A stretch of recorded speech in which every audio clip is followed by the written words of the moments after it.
So hello guys, welcome back to our channel. So இன்றைக்கி நம்ம இந்த வீடியோவில் என்ன பார்க்க போகிறோம் அப்படின்னு பார்த்தீங்கன்னா, என்னோடய ட்ரேடிங் சக்ஸஸில் என்னோடய ட்ரேடிங் மிஸ்டேக்ஸ் என்னென்னலாம் இருந்துச்சு அப்படிங்கிற மாதிரி தான் இந்த வீடியோவில் வந்து ரொம்ப டீட்டெயிலாக பார்க்க போகிறோம். ஸோ நீங்கள் இந்த வீடியோக்கு யாராவது புதுசாக இருந்தீங்கன்னா இந்த வீடியோ கொஞ்சம் கூட ஸ்கிப் பண்ணாமல் பாருங்கள். பிகாஸ் நான் சொல்கிற ஒவ்வொரு பாயிண்ட்டும் ரொம்ப இம்பார்ட்டண்ட்டாக இருக்க போது. ட்ரேடிங்கில் வந்து நான் என்னென்ன மிஸ்டேக்லாம் நான் வந்து பர்சனலாக எக்ஸ்பீரியன்ஸ் பண்ணினேன், நான் என்னென்னலாம் தப்பு பண்ணேன், ஸோ என்னுடைய மிஸ்டேக்ஸை வச்சு நீங்கள் வந்து அந்த மிஸ்டேக்ஸை வந்து அவாய்ட் பண்ண கற்றுக்கலாம். ஸோ நான் வந்து டைம் வேஸ்ட் பண்ண வேண்டாம் அப்படின்னு நினைக்கிறேன். டேரெக்டாக வீடியோக்குள்ளே போயிடலாம். ஃபஸ்ட் பாயிண்ட் என்ன அப்படின்னு பார்த்தீங்கன்னா, நான் வந்து ட்ரேடிங்கில் அதிகமாக ஃபர்ஸ்ட் ஆஃப் ஆல் நிறைய பெரிய பெரிய மிஸ்டேக் வந்து என்ன பண்ணேன் அப்படின்னு கேட்டிங்கன்னா, நான் வந்து ட்ரேடிங்கில் புதுசாக இருக்கும்போது நான் வந்து ஒரு 100% ஸ்ட்ராட்டஜி எப்போவுமே நான் தேடிக்கிட்டு இருப்பேன். ஃபஸ்ட்டு பாயிண்ட் வந்து நான் என்ன கேட்டேன்னா, 100% ஸ்ட்ராட்டஜி மார்க்கெட்டில் வந்து நான் ட்ரேட் எடுக்கிறேன்னா என்னோடய ட்ரேடு வந்து ஃபெயிலே ஆகக்கூடாது. ஒரு 100% ஸ்ட்ராட்டஜி நான் எடுக்கிற ட்ரேடு வந்து ஒரு சக்ஸஸ்ஃபுல்லாக தான் இருக்கணும் எப்போவுமே. ஸோ இதுக்கு நான் ஒரு சின்னதாக ஒரு எக்ஸாம்பிள் கொடுக்குறேன். இது வந்து நான் இந்த 100% ஸ்ட்ராட்டஜிலேருந்து நான் எப்படி வெளியே வந்தேன் அப்படிங்கிறதுக்காண்டி நான் ஒரு சின்னதாக ஒரு எக்ஸாம்பிள் கொடுத்துக்கிறேன். ஃபார் எக்ஸாம்பிள், இப்போ நான் ஒரு கடைக்கு போகிறேன்னு வச்சுக்கிடுங்க. நான் அந்த கடைக்கு போகும்போது ஒரு XYZ ஏதோ ஒரு சோப் வாங்குறேன். அந்த சோப்பில் வந்து என்ன போட்டிருக்கோம் அப்படின்னு பார்த்தீங்கன்னா 99.99% ஓகே, 99.99% போட்டிருப்பாங்க. ஸோ இதிலேருந்து உங்களுக்கு ஒரு விஷயம் புரிஞ்சுக்கணும். மார்க்கெட்டில் வந்து மார்க்கெட்டுன்னு சொல்ல முடியாது, இன் ரியல் லைஃப்பில் கூட நீங்கள் வாங்குகிற பொருட்களில் இல்லை நீங்கள் யூஸ் பண்ணுற பொருட்களில் எதுலேயுமே 100% எதுவுமே ஒன்று கிடையாது. ஸோ இந்த விஷயத்தை நீங்கள் புரிஞ்சுக்கிடலனா நீங்கள் வந்து மார்க்கெட்டில் வந்து அடுத்த லெவலுக்கு எப்போவுமே போக முடியாது. ஸோ நான் வந்து மார்க்கெட்டில் ஃபேஸ் பண்ணது என்னென்னா, நான் வந்து ஒரு 100% ஸ்ட்ராட்டஜி வேணும் அப்படிங்கிற மாதிரி நான் மார்க்கெட்டில் ரொம்ப வந்து தேடிக்கிட்டே இருக்கும்போது தான் எனக்கு இந்த ஒரு விஷயம் தெரிய வந்தது. ஃபார் எக்ஸாம்பிள், இன்னொரு எக்ஸாம்பிளும் கொடுத்துக்கிறேன். இப்போ நான் வந்து ஒரு ஜூஸ் குடிக்கிறேன்னு வச்சுக்கிடுங்க, ஒரு சாஃப்ட் ட்ரிங்க் குடிக்கிறேன். அந்த சாஃப்ட் ட்ரிங்க்கில் வந்து ஒரு ஆப்பிள் ஜூஸ் குடிக்கிறேன். ஆப்பிள் ஜூஸ் வந்து நான் சாஃப்ட் ட்ரிங்க்கில் குடிக்கிறேன். அதுலேயும் பார்த்தீங்கன்னா நீங்கள் குடிக்கிற ஆப்பிள் ஜூஸில் கூட 20-30% மட்டும்தான் நீங்கள் குடிக்கிற ஃப்ளேவர் இருக்கும். ஓகே, ஆப்பிளோட ஃப்ளேவர் இருக்குமே தவிர அதிலிருந்து 70-80% என்ன இருக்கும் அப்படின்னு கேட்டிங்கன்னா ஆர்டிஃபிஷியல் தான் இருக்கும். ஸோ இதிலேருந்து ஒரு விஷயம் தெரிஞ்சுக்கிடுங்க, ட்ரேடிங்கில் இருந்தாலும் சரி, ரியல் லைஃப்பில் இருந்தாலும் சரி 100% எதுவுமே கிடையாது. ஓகே, ஸோ இந்த விஷயத்தை நீங்கள் புரிஞ்சிக்கலனா ட்ரேடிங்கில் வந்து சக்ஸஸ்ஃபுல் ஆக முடியாது. ஸோ செகண்ட் பாயிண்ட் என்ன அப்படின்னு பார்த்தீங்கன்னா, ட்ரேடிங்கில் பண்ண மிஸ்டேக் என்னென்னா, வந்து நான் புதுசாக ஒரு ஸ்ட்ராட்டஜியை நான் ஃபாலோ பண்ணிக்கிட்டு இருக்கிறேன். ஓகே, ஒரு ஸ்ட்ராட்டஜி வந்து நான் வந்து ஃபாலோ பண்ணிக்கிட்டு இருக்கிறேன்னா அந்த ஸ்ட்ராட்டஜியில் நான் அதிகமாக என்ன பார்ப்பேன் அப்படின்னு கேட்டிங்கன்னா, இந்த ஸ்ட்ராட்டஜியில் எப்படி நான் வந்து இன்னும் அக்யூரஸியை வந்து அதிகப்படுத்துறது. ஓகே, ஃபார் எக்ஸாம்பிள், நான் ஒரு ப்ரைஸ் ஆக்ஷன் ஃபாலோ பண்ணிக்கிட்டு இருக்கேன்னு வச்சுக்கிடுங்க. இந்த ப்ரைஸ் ஆக்ஷன் ஃபாலோ பண்ணிக்கிட்டு இருக்கேன். இந்த ப்ரைஸ் ஆக்ஷனில் வந்து நான் என்ட்ரி எடுக்கிறது இன்னும் எப்படி இந்த லெவல் இந்த இடத்துல வந்து பிரேக் அவுட் கொடுக்குதுன்னா, இந்த பிரேக் அவுட் கண்டிப்பாக மேலே தான் போகும் அப்படிங்கிற மாதிரி என்ன ஒரு கன்ஃபர்மேஷன் கிடைக்கும் அப்படிங்கிற மாதிரி நான் இண்டிகேட்டர் ஆட் பண்ண ஆரம்பித்தேன். அப்புறம் இண்டிகேட்டர் பார்க்க ஆரம்பித்ததுக்கப்புறம் என்னோடய சார்ட்ஸ் வந்து பார்த்திங்கன்னா, இங்கேருந்து ஒரு இண்டிகேட்டர் போகும். ஓகே, இங்கேருந்து ஒரு இண்டிகேட்டர் போகும். ஓகே, மேலே இங்கேருந்து ஒரு 2 இண்டிகேட்டர் போகும். ஸோ இதனால் என்ன நடக்கும் அப்படின்னு கேட்டிங்கன்னா, நீங்கள் வந்து கன்ஃபியூஸ் ஆயிடுவீங்க. மீன்ஸ் மார்க்கெட்டில் ஒரு நீங்கள் ஒரு ஏதாவது ஒரு பை பண்ணுறீங்க அப்படின்னா, ஃபார் எக்ஸாம்பிள், உங்களுக்கு வந்து ஒரு பை பண்ணணும், உங்கள் மனசு வந்து என்ன சொல்லுது அப்படின்னு கேட்டிங்கன்னா, இங்கேருந்து மார்க்கெட் மேலே போகும். பட் உங்கள் இண்டிகேட்டர் வந்து என்ன சொல்லும் அப்படின்னு கேட்டிங்கன்னா, இங்கேருந்து மார்க்கெட் கீழே போகுது. ஸோ இந்த மாதிரி இடத்துல வந்து நம்ம என்ன ஆகும் அப்படின்னு கேட்டிங்கன்னா, நம்ம வந்து டோட்டலாக கன்ஃபியூஸ் ஆயிரும். நம்ம வந்து பை சைடும் போக மாட்டோம், செல் சைடும் போக மாட்டோம். At the end of the day நம்ம மனசு என்ன சொல்லுமோ மார்க்கெட் அங்கே தான் போகும். ஸோ எப்போவுமே நீங்கள் வந்து என்ன பண்ணணும் அப்படின்னு கேட்டிங்கன்னா, ஒரு ஸ்ட்ராட்டஜியை ஃபாலோ பண்ணுறீங்க அப்படின்னா, எந்த ஒரு ஸ்ட்ராட்டஜியாக இருந்தாலும் இருக்கட்டும். ஓகே, ஃபார் எக்ஸாம்பிள், இண்டிகேட்டரை ஃபாலோ பண்ணுறீங்கன்னு வச்சுக்கிடுங்க. நான் வந்து ஸ்டார்டிங்கில் வந்து இண்டிகேட்டர் ஃபாலோ பண்ணி நல்ல ப்ராஃபிட்ஸும் புக் பண்ணியிருக்கேன். ஃபார் எக்ஸாம்பிள், நான் வந்து ஒரு இஎம்ஐ ஸ்ட்ராட்டஜியை ஃபாலோ பண்ணுவேன். ஃபஸ்ட்டு ஸ்டார்டிங்கில் வந்து நான் இஎம்ஐ ஸ்ட்ராட்டஜியை ஃபாலோ பண்ணிக்கிட்டு இருந்தேன். எப்போ இந்த லைனை மேலே வெட்டுதோ அப்போ நான் வந்து பை பண்ணுவேன். எப்போ இந்த லைன் வந்து கீழே வெட்டுதோ நான் வந்து செல் பண்ணிகிட்டு இருந்தேன். ஸோ இந்த ஸ்ட்ராட்டஜியில் நான் வந்து என்ன பண்ணுவேன் அப்படின்னு கேட்டிங்கன்னா, ஒரு நாள் ப்ராஃபிட் எடுத்தேன் அப்படின்னா 2 நாள் லாஸ் எடுப்பேன். 2 நாள் ப்ராஃபிட் எடுத்தோம்னா 4 நாள் லாஸ் எடுப்பேன். ஸோ எனக்கு வந்து என் மைண்ட் செட்டில் என்ன வந்துச்சு அப்படின்னு கேட்டிங்கன்னா, இந்த ஸ்ட்ராட்டஜியை ஃபாலோ பண்ணிக்கிட்டு இருக்கிற ஸ்ட்ராட்டஜியில் நான் வந்து 2 நாள் ப்ராஃபிட் எடுக்கிறேன், 4 நாள் லாஸ் எடுக்கிறேன்னா எப்படி நான் வந்து அக்யூரசி பண்ணுறது. ஸோ நான் எடுக்கிற இடத்துலேருந்து எப்படி எனக்கு ஒரு பை சிக்னல், இது நான் பை பண்ணுற இடம் நான் வந்து ரொம்ப கரெக்டான இடம் அப்படிங்கிற மாதிரி எப்படி கன்ஃபார்ம் பண்ண முடியும் அப்படிங்கிற நிறைய மிஸ்டேக் வந்து நான் வந்து பண்ணியிருக்கிறேன். ஸோ இது வந்து என்னோடய செகண்ட் மிஸ்டேக். ஸோ நீங்கள் வந்து எந்த ஒரு ஸ்ட்ராட்டஜியை ஃபாலோ பண்ணிக்கிட்டு இருந்தாலும் சரி, அந்த ஸ்ட்ராட்டஜியை நீங்கள் கரெக்டாக ஃபுல்லாக ஒரு வருஷம் ஒரு வருஷத்துக்கு முன்னாடி நீங்கள் பேக் டெஸ்டிங் பண்ணி பார்த்துட்டு அதுக்கப்புறம் நீங்கள் அதில் ட்ரேட் பண்ணுங்கள். கண்டிப்பாக நீங்கள் அதில் சக்ஸஸ்ஃபுல் ஆகிறதுக்கு அதிகமான சான்ஸ் இருக்குது. 3வது தப்பு நான் மிஸ்டேக் என்ன பண்ணேன் அப்படின்னு கேட்டிங்கன்னா, நான் வந்து என்னோடய பேச்சை வந்து என்னோடய மனசு என்ன சொல்லுதோ அதை கேட்க மாட்டேன். ஓகே. ஃபார் எக்ஸாம்பிள் நான் என்னன்னா, என்னோட ஃப்ரெண்ட் ஓகே நானும் என் ஃப்ரெண்டும் ட்ரேட் பண்ணுவோம்னா, என்னோட ஃப்ரெண்ட் என்ன பண்ணுறான் அப்படிங்கிற மாதிரி தான் அவன் ஒரு கால் சைடில் ட்ரேட் எடுக்கிறான்னா, நான் அவன்கிட்ட தான் எப்போவுமே கேட்பேன். ஓகே. ஃபார் எக்ஸாம்பிளுக்கு வந்து இப்போ மார்க்கெட்டில் பார்த்தீங்கன்னா, நிறைய பேர் கால் டிப்ஸ் கொடுக்குறவங்க நிறைய பேர் இருக்கிறாங்க. ஃபார் எக்ஸாம்பிள் அவங்க வந்து ஒரு 100% கால் நாங்கள் கொடுப்போம் சார் அப்படிங்கிற மாதிரி சொல்லுவாங்க. ஸோ நம்ம வந்து என்ன பண்ணுவோம், நம்ம மனசு நமக்கு வந்து எனக்கு வந்து எல்லாமே தெரியும். ஃபார் எக்ஸாம்பிள் வந்து நான் வந்து என்னோடய ஃப்ரெண்டோட நல்லா ட்ரேட் பண்ணுவேன். ஓகே. எனக்கு வந்து இண்டிகேட்டர் தெரியும், எனக்கு வந்து ப்ரைஸ் ஆக்ஷன் தெரியும், எனக்கு வந்து சார்ட் பேட்டர்ன்ஸ் தெரியும், கேண்டில் ஸ்டிக் தெரியும் எனக்கு வந்து. அதே மாதிரி இன்கேஸ் மார்க்கெட்டோட பிஹேவியர் தெரியும். ஸோ இதெல்லாம் தெரிஞ்சதுக்கப்புறமும் நான் வந்து என்ன ஃபாலோ பண்ண மாட்டேங்கிறேன், நான் ஏன் அவங்கள ஃபாலோ பண்ணுறேன். ஸோ அது வந்து ஒரு கான்ஃபிடென்ஸ், நம்ம ஸ்ட்ராட்டஜி மேலே நமக்கு வந்து ஒரு கான்ஃபிடென்ஸ் இல்லாமல் இருக்கலாம், நம்ம ட்ரேட் எடுக்கிறதுக்கு நம்மக்கிட்ட அமௌண்ட் கரெக்டாக இல்லாமல் இருக்கலாம். ஸோ இந்த மாதிரி மிஸ்டேக் வந்து நான் வந்து பிகினிங் ஸ்டேஜில் வந்து ரொம்ப பண்ணிக்கிட்டு இருந்தேன். எனக்கு வந்து ஓரளவுக்கு எல்லா விஷயமும் தெரிஞ்சதுக்கப்புறமும் நான் அவங்கள ஃபாலோ பண்ணிக்கிட்டு இருந்தேன். இது வந்து நான் 3வது ஸ்டெப். என்னோட பேச்சே நான் என்னோட மனசு என்ன சொல்லுதோ அதை நான் கேட்க மாட்டேன். இன்னொரு எக்ஸாம்பிள், நான் சின்னதாக ஒரு எக்ஸாம்பிள் சொல்லணும்னா, நீங்கள் ஏதோ ஒரு பிஸ்னஸ் ஸ்டார்ட் பண்ணுறீங்க. ஓகே. ஏதோ ஒரு பிஸ்னஸ் ஸ்டார்ட் பண்ணுறீங்க. சின்னதாக ஒரு எக்ஸாம்பிள் கொடுத்துக்கிறேன். நீங்கள் ஏதோ ஒரு பிஸ்னஸ் ஸ்டார்ட் பண்ணுறீங்க. இந்த பிஸ்னஸை ஸ்டார்ட் பண்ணும்போது நீங்கள் ஒருத்தங்கிட்ட கற்றுக்கிடுவீங்க தெரியுமா. ஸோ அந்த கற்றுக்கிடுறப்போ அது ரொம்ப இம்பார்ட்டண்ட்டான டைமாக இருக்கும். பிகாஸ் அந்த கற்றுக்கிடுற டைம் வந்து ரொம்பனா இம்பார்ட்டண்ட்டான டைமாக இருக்கும். நீ அந்த டைமில் வந்து அவங்கக்கிட்ட எந்த ஒரு டவுட் வேணாலும் கேட்கலாம், எந்த ஒரு விஷயம்னாலும் கேட்டுக்கலாம். பட் நீங்கள் சொந்தமாக ஒரு பிஸ்னஸ் ஸ்டார்ட் பண்ணிட்டீங்க, ஓகே, ரிஸ்க் எடுக்க நினச்சிட்டிங்க அப்படின்னா, எப்போவுமே உங்கள் ஆள் மனசு என்ன சொல்லுதோ அதைத்தான் நீங்கள் கேட்கணும்.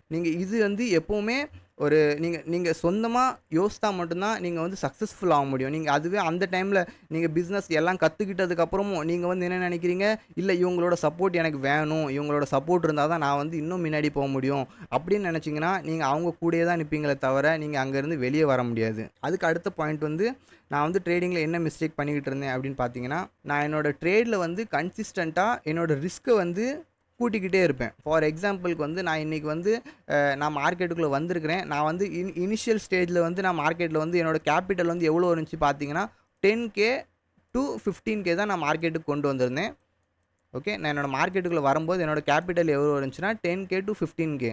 ஓகே. ஸோ 10K to 15Kக்குள்ளே வச்சுருக்கும்போது என்னோடய ரிஸ்க் பர் ட்ரேட் எவ்வளோ இருக்கும் அப்படின்னு கேட்டிங்கன்னா, 700 to 800 rupees என்னோட ரிஸ்க் இருக்கும். பர் ட்ரேட் சொல்லலைன்னா பர் டே. ஓகே. பர் டேவோட என்னோடய ரிஸ்க் வந்து எவ்வளோ இருக்கும்னா 700 to 800 இருக்கும்.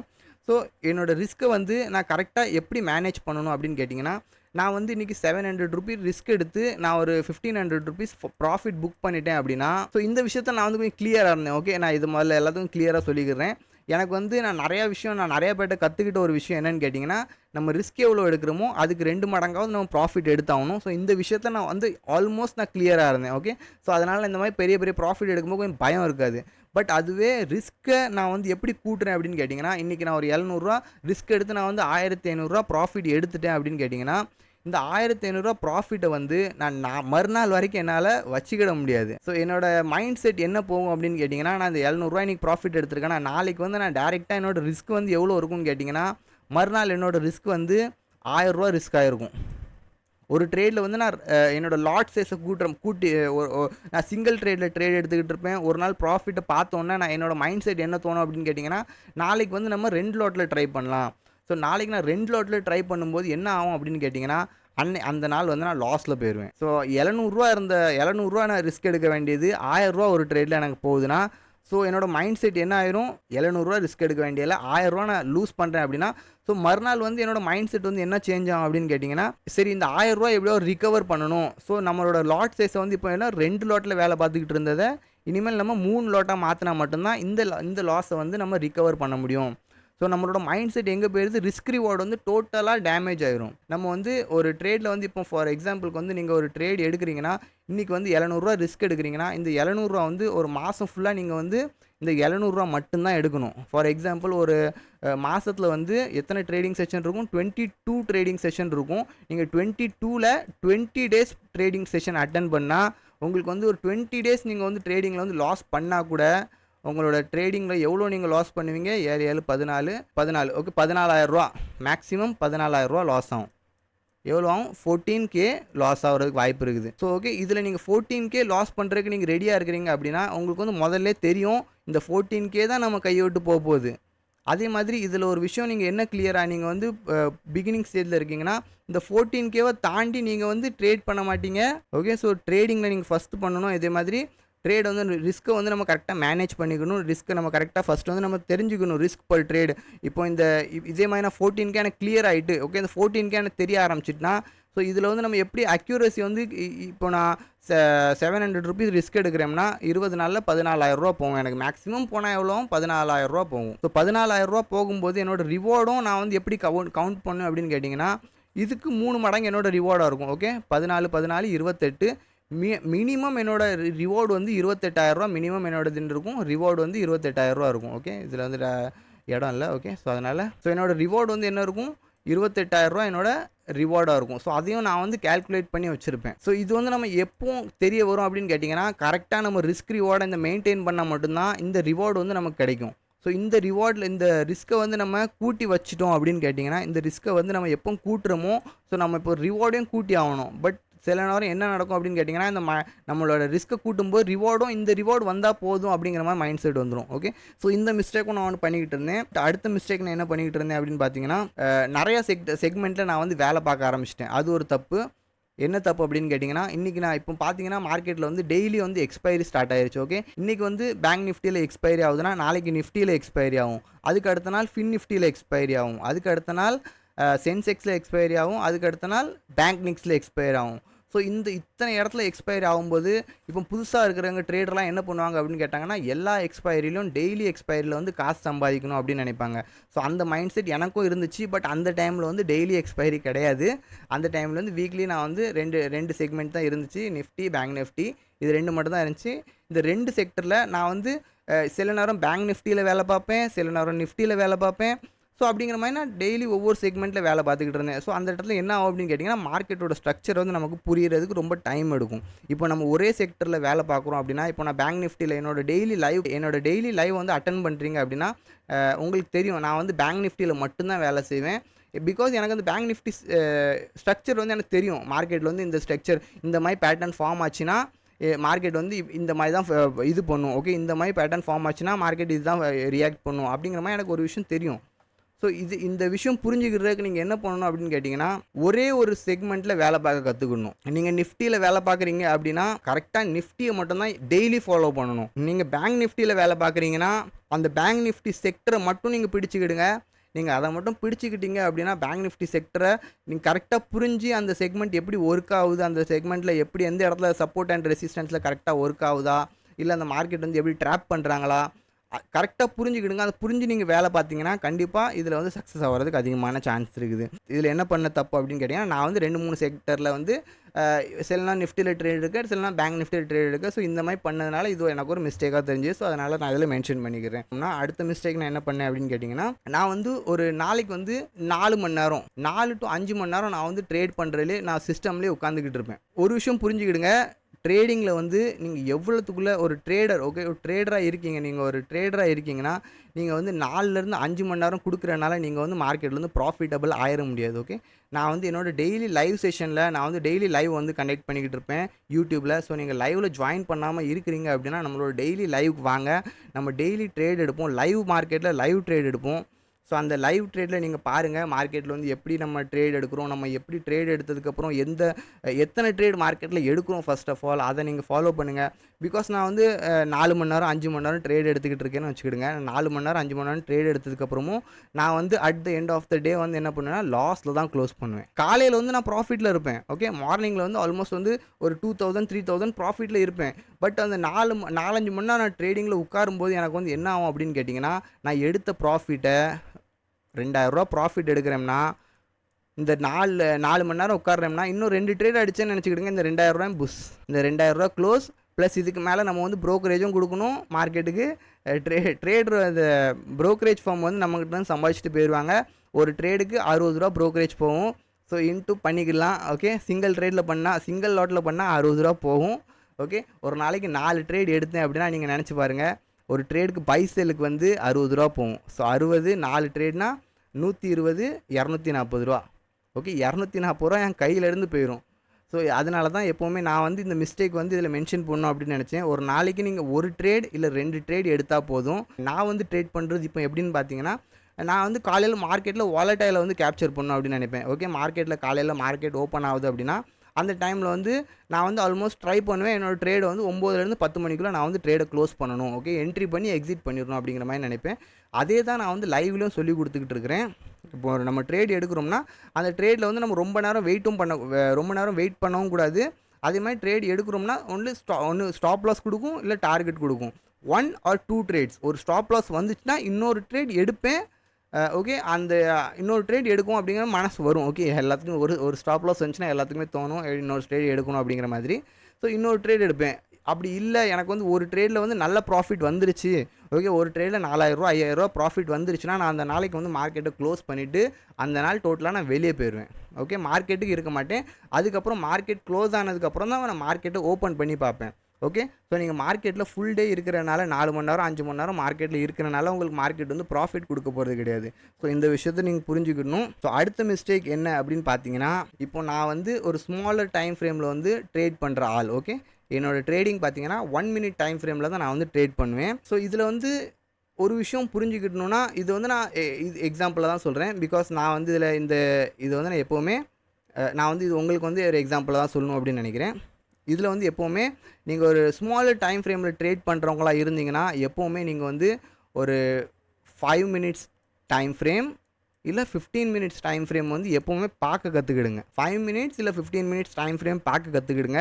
இது நான் எதுக்கு சொல்கிறேன் அப்படின்னு கேட்டிங்கன்னா, இப்போ ஒரு 5 minutes 15 minutesல வந்து ஒரு ட்ரேடோட ட்ரெண்ட் வந்து தெரிய ஆரம்பிக்கும். ஓகே, மார்க்கெட் வந்து அப் சைடில் மூவ்மெண்ட் கொடுத்துக்கிட்டு இருக்குதா, இல்லை மார்க்கெட் வந்து டவுன் சைடில் கொடுத்துக்கிட்டு இருக்குதா அப்படிங்கிற மாதிரி இந்த ட்ரெண்ட் வந்து உங்களுக்கு கிளியர் ஆயிரும். இந்த ட்ரெண்டு கிளியர் ஆகிட்டு அப்படின்னா நீங்கள் வந்து இப்போ வந்து உங்களுக்கு ஷார்ட்டர் டைம் ஃப்ரேமில் வந்து மார்க்கெட் வந்து இப்போ அப் சைடில் போய்கிட்டு இருக்குது. ஆனால் நீங்கள் ஷார்ட் டைம் ஃப்ரேமில் வந்து உங்களுக்கு டவுன் சைடில் வந்து ஒரு செட்டப் வந்து க்ரியேட் ஆகுது. ஸோ நீங்கள் வந்து என்ன பண்ணுவீங்கன்னா, அந்த டவுன் சைட் ட்ரேட் வந்து அவாய்ட் பண்ண ட்ரை பண்ணுவீங்க. ஏன் சொல்கிறேன், பிகாஸ் மார்க்கெட் வந்து அப் சைடில் போய்கிட்டு இருக்குது. நம்ம டவுன் சைடில் பிளான் பண்ணோம்னா மார்க்கெட் வந்து டவுன் கீழே வந்துட்டு திருப்பி மேலே போயிடும். ஓகே, ஸோ நிறையா பிகினர் ட்ரேடர் வந்து ஒரு டைம் ஃப்ரேம் யூஸ் பண்ணிகிட்டு இருக்காங்கன்னா அந்த ஒரே டைம் ஃப்ரேமில் மட்டும்தான் பிடிச்சி வச்சுக்கிட்டு இருப்பாங்க. எப்போவுமே அவங்க வந்து ஒரு பிகர் டைம் ஃப்ரேமில் வந்து பார்க்க மாட்டாங்க மார்க்கெட் வந்து என்ன ட்ரெண்டில் இருக்குது அப்படிங்கிற மாதிரி. ஸோ நான் வந்து காலையிலே பார்த்துருவேன். நான் வந்து 1 day time frame first of all நான் மார்க்கெட்டுக்கு வரேன்னா மார்க்கெட்டில் 1 day டைம் ஃப்ரேமில் மார்க்கெட் எப்படி இருக்குது அப்படிங்கிற மாதிரி பார்ப்பேன். மார்க்கெட் வந்து புல்லிஷாக இருக்குதா இல்லை பியரிஷாக இருக்குதா மார்க்கெட் வந்து. ஸோ அதுக்கு அடுத்தது 5 minutesக்கு வருவேன். 5 minutesல பார்த்துட்டு அதுக்கப்புறம் தான் 1 minuteக்கு போவேன். ஓகே, அந்த மாதிரி பண்ணுறதுனால என்ன நடக்கும் அப்படின்னு கேட்டிங்கன்னா, நமக்கு வந்து ட்ரெண்ட் கிளியர் ஆயிரும். நம்ம வந்து எந்த சைடில் போகணும் அப்படிங்கிற மாதிரி எந்த சைடில் நம்ம ட்ரேட் எடுத்தோம்னா ஒரு பிக் டார்கெட் கேப்சர் பண்ண முடியும். ஓகே, ஒரு பெரிய டார்கெட் எந்த இடத்துல கேப்சர் பண்ண முடியும் அப்படிங்கிற மாதிரி நமக்கு தெரிய வரும். நான் இந்த வீடியோவில் சொல்ல நினச்சது இவ்வளோ தான். ஸோ நீங்கள் இந்த வீடியோவில் இவ்வளோ தூரம் பார்த்துக்கிட்டு இருக்கீங்கன்னா கண்டிப்பாக நீங்கள் ஒரு சக்ஸஸ்ஃபுல் ட்ரேடர் ஆயிடுவீங்க அப்படிங்கிற எனக்கு நம்பிக்கை இருக்குது. அதே மாதிரி நீங்கள் இந்த வீடியோவில் பார்த்துக்கிட்டு இருந்தால் நீங்கள் ஏதாவது ஒரு பாயிண்ட்ஸ் இதில் நான் சொன்ன பாயிண்ட்ஸ் வந்து உங்களுக்கு ஏதாவது கிளிக் ஆகிடுச்சு, நீங்களும் இந்த மாதிரி ஸ்ட்ரகிள் பண்ணிக்கிட்டு இருக்கீங்கன்னா மறக்காமல் கமெண்ட் செக்ஷனில் மென்ஷன் பண்ணிடுங்க. ஸோ இந்த வீடியோ பிடிச்சிருந்துச்சுன்னா மறக்காமல் லைக் பண்ணுங்கள், ஷேர் பண்ணுங்கள் அண்ட் கமெண்ட் பண்ணுங்கள். ஸோ இந்த வீடியோ நம்ம இதோட முடிக்கிறோம். நம்ம நெக்ஸ்ட் வீடியோவில் மீட் பண்ணலாம். Until then, bye.